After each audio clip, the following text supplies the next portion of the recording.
Hello and happy Easter. My name is Kay Satterfield, and I work as part of the pastoral team at Ignatius House Retreat Center. In the Easter story in the Gospel of Luke, two followers of Jesus are walking on the road from Jerusalem to Emmaus when they experience an encounter with the risen Christ. I love the image of being on a journey, that life is a journey where we can allow Jesus to walk with us. How do we recognize the risen Christ in our own life's journey? Like the distraught disciples on the way to Emmaus, can we recognize grace in the midst of the messiness of life, especially with the uncertainty caused by the pandemic? Can our fears be transformed into real joy and hope that we wish to share? There is a line from a poem by Jesuit Gerald Manley Hopkins entitled The Wreck of the Deutschland that speaks on the topic of hope.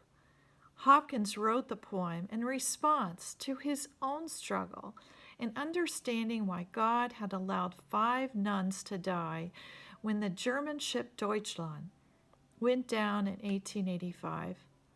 Author Emily Griffin reflected on this poem and its theme of hope in an American Magazine article, and her insights really struck me.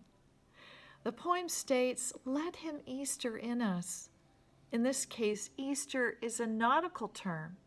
It means steering a craft toward the east.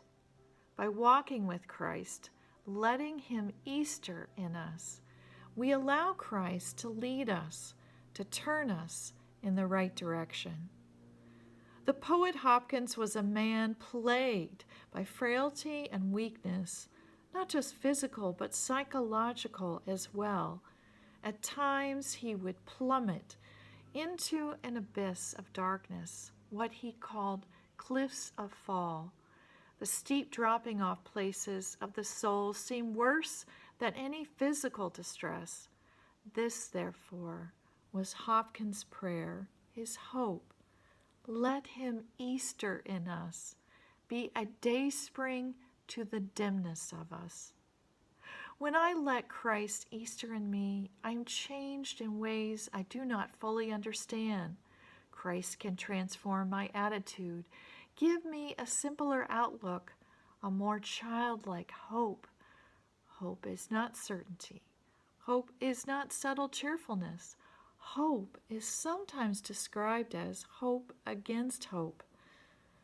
One way to move in this direction of childlike hope is to grow in an awareness of God's work in our daily life.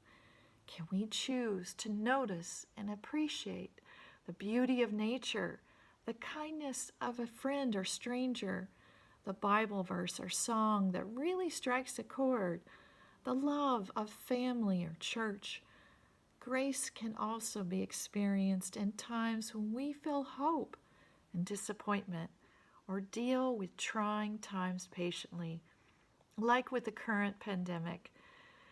These moments of ordinary grace, when recognized, can point us in the direction of greater faith, hope, and love. The invitation is to recognize and be thankful for the daily moments of grace in your life's journey, and in turn to share that joy with the world around you. Let him Easter in us.